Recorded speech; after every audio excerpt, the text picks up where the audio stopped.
ಇನ್ನು big boss ನ ರಂಜಿತ್ ಕುಟುಂಬ ಇದೀಗ ಪೊಲೀಸ್ ಠಾಣೆ ಮೆಟ್ಟಿಲೇರಿದೆ. ಬಿಗ್ ಬಾಸ್ ಕನ್ನಡದ ಮಾಜಿ ಸ್ಪರ್ಧಿ ರಂಜಿತ್ ಅಕ್ಕ ಹಾಗೆ ತಮ್ಮನ ಮಧ್ಯೆ ಇದೀಗ ಗಲಾಟೆ ಜಟಾಪಟಿಗಳು ನಡೀತಾ ಇದೆ. ತಂದೆ ಫ್ಲಾಟ್ಗಾಗಿ ಅಕ್ಕ ತಮ್ಮನ ಮಧ್ಯೆ ವೈಮನಸ್ಸು ಉಂಟಾಗಿದೆ.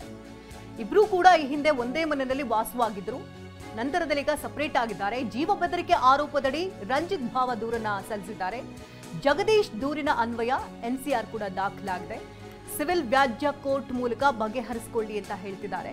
ಇನ್ನು ಮಾಲೀಕತ್ವ ವಿಚಾರವನ್ನ ಕೋರ್ಟ್ನಲ್ಲಿ ಬಗೆಹರಿಸಿಕೊಳ್ಳಿ ಅಂತ ಪೊಲೀಸರು ಕೂಡ ಕೈಬಿಟ್ಟಿದ್ದಾರೆ. ಇನ್ನು ಗಲಾಟೆ ಮಾಡಿಕೊಂಡ್ರೆ ಕಾನೂನು ಕ್ರಮ ಅಂತ ಹಾಕಿ ಎಚ್ಚರಿಕೆಯನ್ನ ಕೊಟ್ಟಿದ್ದಾರೆ.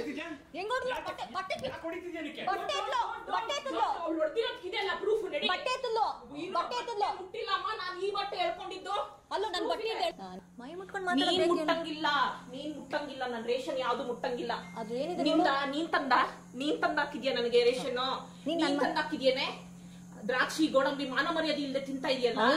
ಹೌದು, ನೀವು ಮಾನ ಮರ್ಯಾದೆ ಕೂತಿದ್ದೀರಲ್ಲ. ಗಂಡನ ಮನೇಲಿ ನಾನು ಇರೋದು ಕಣೆ. ನಾನು ನನ್ನ ಗಂಡನ ಮನೇಲಿ ನೀನ್ ಬಂದು ಕೂತಿದ್ಯಾ ಬಿಕಾರಿ. ನಮ್ಮನ ಮನೆಗೆ ಬಂದ್ಬಿಟ್ಟಿರೋದು. ಅಲ್ಲೋ, ನನ್ನ ಗಂಡನ ಮನೇಲಿ ನೀವು ಕೂತಿರೋದು. ನೀನು ಬಿಕಾರಿ, ನೀನು ಚಪ್ಪರ್. ನೀನ್ ಬಿಕಾರಿ, ನಾನಲ್ಲ. ನೀನ್ ಬಿಕಾರಿ, ನೀನ್ ಚಪ್ಪರು. ಯೂಸ್ ಮಾಡಂಗಿಲ್ಲ. ಅಲ್ಲೋ, ಯೂಸ್ ಮಾಡಂಗಿಲ್ಲ ಅಷ್ಟೇ. ಕಿಚ್ಚು ಮನೆ ನೀನ್ ನೋಡ್ಕೊಳ್ಳೆ ಹೋಗ್ಯಲೇ. ನಾನೇನು ಮಾಡಕ್ಕಾಗಲ್ಲ. ರೇಷನ್ ಮುಟ್ಟಂಗಿಲ್ಲ ಅವಳು. ರೇಷನ್ ನಾನೇನು ಮಾಡಕ್ಕಾಗಲ್ಲ. ಇದು ಕುಟುಂಬ ಜಗಳ 4 ಗೋಡೆ ಮಧ್ಯೆ ಬಗೆಹರಿಸಿಕೊಳ್ಳಬಹುದಾಯಿತು. ಈ ರೀತಿ ವಿಡಿಯೋ ಮಾಡಿಕೊಂಡು ಹಾದಿರಂಪ ಬೀದಿರಂಪ ಮಾಡಿಕೊಂಡಿದ್ದಾರೆ ಅಕ್ಕ ತಮ್ಮ. 2018ರಿಂದ ಇದೇ ಫ್ಲಾಟ್ನಲ್ಲಿ ಜಗದೀಶ್ ಕುಟುಂಬ ವಾಸವಿತ್ತಂತೆ. 2025ರಿಂದ ಅಕ್ಕ ಭಾವನ ಜೊತೆ ರಂಜಿತ್ ವಾಸವನ್ನ ಮಾಡ್ತಿದ್ದಾರೆ. ರಂಜಿತ್ ಅಕ್ಕ ರಶ್ಮಿ ಹೆಸರಿನಲ್ಲಿರುವಂತಹ ಅಮೃತಹಳ್ಳಿ ಫ್ಲಾಟ್ ಇದು. ಇದೀಗ ಮನೆ ನಂದು ಅಂತ ಅಕ್ಕ ತಮ್ಮನ ಮಧ್ಯೆ ಗಲಾಟೆ ನಡೀತಾ ಇದೆ. ಇನ್ನು ರಂಜಿತ್ ಪತ್ನಿ ಹಾಗೂ ರಶ್ಮಿ ನಡುವೆ ದೊಡ್ಡ ಮಟ್ಟದಲ್ಲಿ ಜಗಳ ಬೈಗುಳುಗಳು ಕೂಡ ನಡೆದಿದೆ. ಗಲಾಟೆ ವೇಳೆ ಹಲ್ಲೆ ನಡೆಸಿರುವುದಾಗಿ ಪರಸ್ಪರ ಆರೋಪವನ್ನ ಮಾಡಿಕೊಂಡು ಮನೆ ಬಿಟ್ಟು ಹೋಗುವಂತೆ ರಂಜಿತ್ಗೆ ಬೆದರಿಕೆ ಹಾಕಿದಂತ ಆರೋಪ ಇದೆ. ಇನ್ನು ಅಮೃತಹಳ್ಳಿ ಪೊಲೀಸ್ ಠಾಣೆಯಲ್ಲಿ ಎನ್ಸಿಆರ್ ಕೂಡ ದಾಖಲಾಗಿದೆ. ಬೈದಾಡಿಕೊಂಡಿರುವಂತಹ ವಿಡಿಯೋ ಇದೀಗ ಬಹಿರಂಗವಾಗಿದ್ದು ಇಬ್ಬರೂ ಕೂಡ ಹಣ ಹಾಕಿಕೊಂಡಿರುವಂತಹ ಫ್ಲಾಟ್ ಅಂತ ರಂಜಿತ್ ಹೇಳ್ತಿದ್ದಾರೆ. ಹೀಗೆ ರಂಜಿತ್ ಮನೆಯಲ್ಲಿ ಗಲಾಟೆಯ ವಿಡಿಯೋ ಇದೀಗ ಟಿವಿ9ಗೂ ಲಭ್ಯ ಆಗಿದ್ದು ರಂಜಿತ್ ಕುಟುಂಬದ ಮೇಲೆ ಹಲ್ಲೆ ಮಾಡಿದ್ದಾರೆ ಅನ್ನುವಂಥದ್ದು ಆರೋಪ. ರಂಜಿತ್ ಪತ್ನಿ ಮೇಲೆ ಹಲ್ಲೆ ಮಾಡಿರುವಂತ ವಿಡಿಯೋ ಅಂತೆ ಅದು. ಸೊ ಗಲಾಟೆ ಹೇಗಾಯ್ತು ಅನ್ನೋದನ್ನ ವಿವರಿಸಿದ್ದಾರೆ ಈ ಸಂದರ್ಭದಲ್ಲಿ ರಂಜಿತ್. ಆಮೇಲೆ ಬಹಳ ಸಣ್ಣ ಪುಟ್ಟ ವಿಚಾರವಾಗಿನೂ ಕೂಡ ಅಲ್ಲಿ ಪ್ರಸ್ತಾಪಗಳಾಗ್ತಾ ಇರೋದನ್ನ ನೋಡ್ತಾ ಇದೀವಿ. ಗೋಡಂಬಿ ತಿಂದೆ, ನಾನ್ ತಂದಿಟ್ಟಿದ್ದ ದ್ರಾಕ್ಷಿ ತಿಂದೆ ಅಂದ್ರೆ ಆ ಗಲಾಟೆ ಯಾವ್ಯಾವ ವಿಚಾರವಾಗಿ ನಡೀತಾ ಇದೆ ನೋಡಿ ನೀವು.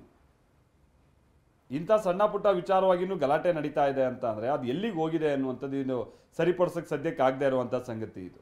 ಹಾಗಾಗಿ ಇದು ಪೊಲೀಸರ ತನಕನೂ ಕೂಡ ಹೋಗಿದೆ. ಪೊಲೀಸ್ ಇದೆಲ್ಲ ನಾವು ಸರಿ ಮಾಡೋಕ್ಕಾಗಲ್ಲಪ್ಪ, ನೀವು ಹೋಗಿ ಗಲಾಟೆ ಮಾಡ್ಕೊಂಡ್ರೆ ಕೇಸ್ ಹಾಕ್ತೀವಿ ಅಂತ ಅವರೇ ಬೈಕ್ ಕಳಿಸಿದಾರಂತೆ.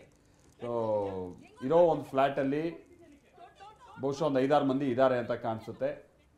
ಅದರಲ್ಲಿ ತಂಗಿ ತಂದಿಟ್ಟಿದ್ದು ತಮ್ಮನಿಗೆ ಸರಿ ಆಗ್ತಿಲ್ಲ, ತಮ್ಮನ ತಂದಿಟ್ಟಿರುವಂಥದ್ದು ತಂಗಿ ಕುಟುಂಬಕ್ಕೆ ಸರಿ ಆಗ್ತಾ ಇಲ್ಲ. ಹೀಗೆ ಒಟ್ಟಾರೆ ಈಗ ಗಲಾಟೆ ಇದು ಬೀದಿಗೆ ಬಂದಿದೆ. ಸೊ ಅವರವರೇ ಕೂತು ಬಗೆಹರಿಸ್ಕೊಳ್ಬಹುದಾಗಿದ್ದಂಥ ಗಲಾಟೆ ಇದು ಬಹಳ ದೊಡ್ಡ ಹಾದಿರಂಪ ಬೀದಿರಂಪಾಟಕ್ಕೆ ಕಾರಣ ಆಗ್ತಾ ಇದೆ. ಅಕ್ಕ ತಮ್ಮ ಇಬ್ರು ಕೂಡ ಅಂದ್ರೆ ಒಟ್ಟಿಗೆ ದುಡ್ಡನ್ನ ಹಾಕಿ ಫ್ಲಾಟ್ ಅನ್ನ ಖರೀದಿ ಮಾಡಿದ್ರು ಅಂತ ಹೇಳ್ತಿದ್ದಾರೆ. ಹಾಗಾಗಿ ಈಗ ಅಕ್ಕ ಮನೆ ಹೊರ ಹೋಗೋಗಿದ್ದಾರೆ. ಈ ಸಂದರ್ಭದಲ್ಲಿ ಈ ರೀತಿ ಗಲಾಟೆಗಳಾಗಿದೆ. ಇನ್ನು ರಂಜಿತ್ ಅಕ್ಕ ಹಾಗೂ ರಂಜಿತ್ನ ಪತ್ನಿ ಇಬ್ರು ಮಾತನಾಡಿಕೊಂಡಿರುವಂತಹ ಆಡಿಯೋ ಟಿವಿ9ಗೆ ಲಭ್ಯ ಆಗಿದೆ. ಏನೇನ್ ಮಾತನಾಡಿದ್ದಾರೆ ಕೇಳು.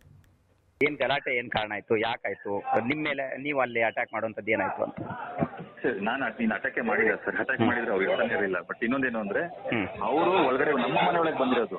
ಅವ್ರು ಆಕ್ಚುಲಿ ಥರ್ಡ್ ಫ್ಲೋರ್ ಅಲ್ಲಿ ಇರೋದು. ಅವರು ನಮ್ಮ ಮನೆ ಫಸ್ಟ್ ಫ್ಲೋರ್ ಅಲ್ಲಿ ಇರೋದು. ನಮ್ಮ ಮನೆ ಒಳಗೆ ನುಗ್ಗಿ ಒಳಗಡೆ ಬಂದು ಪ್ರಾವಿಷನ್ಸ್ ತೆಗೆದು ಬಿಸಾಕ್ತಾ ಇದ್ರು. ಸೊ ಬಿಸಾಕೋ ಟೈಮ್ ಅಲ್ಲಿ ನನ್ನ ವೈಫ್ ಅಡ್ಡ ನಿಂತ್ಕೊಂಡಾಗ ಅದಕ್ಕೆ ಮಾತು ಬೆಳೆದು ಗಲಾಟೆ ಆಗಿರೋದು. ಅಲ್ಲಿವರೆಗೂ ನೋಡಿ ಅವ್ರು ಕಂಪ್ಲೀಟ್ ವಿಡಿಯೋ ತೋರಿಸ್ತಾ ಇಲ್ಲ ಅವರು. ಏನಕ್ಕೆ ಬಂದು ಗಲಾಟೆ ಮಾಡಿದ್ದೆ ಅವರು. ಗಲಾಟೆ ಮಾಡಿದ್ರು.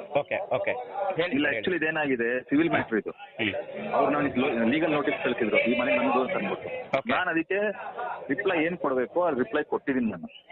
ರಿಪ್ಲೈ ಕೊಟ್ಮೇಲೆ ಅವ್ರು ಸ್ಟೇಷನ್ ಹೋಗಿ ಕೂತ್ಕೊಂಡ್ರು ಖಾಲಿ ಮಾಡ್ಕೊಡಿ ಅಂತ. ಅಲ್ಲೂ ಹೇಳಿದ್ದಾರೆ ಇದು ಸಿವಿಲ್ ಮ್ಯಾಟ್ರ್ ಮೇಡಮ್, ನೀವು ಕೋರ್ಟ್ಗೆ ಹೋಗ್ಬೇಕು, ಗಲಾಟೆ ಮಾಡ್ಕೊಳಂಗಿಲ್ಲ ಅಂತ. ಅಂತೂ ಮೊನ್ನೆ ಬಂದು